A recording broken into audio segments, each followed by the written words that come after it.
हम आपको अपने पिता की बात बता रहे हैं। हमारे पिता जिस दिन हम भागे उसके 3 दिन बाद हमको पकड़ा गया। खोजबीन सब शुरू हुई तो 3 दिन बाद पकड़ा गया कि ये गोरा लड़का है, वहां जंगल में देवी के मंदिर में रह रहा है। तो पहले बड़े भाई आए तो उनको तो कठोर शब्दों से कह के, बहुत विवेक प्रवीण था, बचपन में भी बहुत विवेक प्रवीण था, मतलब प्रवीण ना होता तो संसार की यात्रा काटते हुए भगवान से कैसे लाते। तो जब पिताजी आए तब हम मिल गए, क्योंकि वो एक कठोर स्वभाव के और बहुत धर्मात्मा पुरुष थे।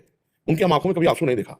बहुत ही दृढ़, सर्दी गर्मी भूख प्यास सब बर्दाश्त करके संतों की सेवा करना, गैर एकदम किसान आदमी ऐसे। तो जब वो आए तो हमारे मन में आके मारेंगे अगर हम आंख खोलेंगे, बात करेंगे तो उत्तर हमारा मानेंगे नहीं है, और इनकी हम अवहेलना कर नहीं सकते। तो आंख मूंद के बैठ गए। जो देखा पिताजी आ गए तो आंख मूंद के बैठ। वो नजदीक आए अपने स्वभाव से, उठ खड़ा हो, नहीं खड़े, खड़ा हो, नहीं खड़े।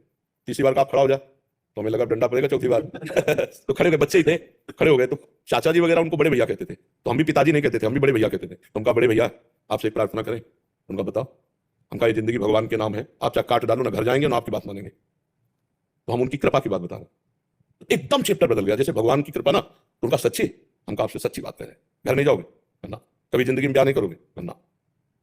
वो खड़े हो जाओ, खड़े हो, ऐसे छाती से लगाओ, कहा राम राम राम, 3 बार ऐसे छाती से राम राम राम ऐसे कहा। तो कहा जाओ, अगर ऊसर में भी बैठोगे तो फूलों की वर्षा होगी।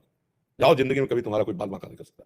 अरे एक बात ध्यान रखना, अगर आप बाबाजी बनते हो तो हमारा आशीर्वाद ऊसर में भी बैठोगे तो फूल बरसेंगे, और जिंदगी में कोई बाल बांका तुम्हारा नहीं कर सकता। और अगर कहीं किसी की बहन बेटी देखी तो फिर तो उनका जिंदगी में आप इस बात को कभी नहीं सुनोगे। तो वो तो पधार गए, कई वर्ष हो गए उनको पधारे हुए, पर उनका आशीर्वाद, माता पिता का आशीर्वाद भगवान का आशीर्वाद होता है।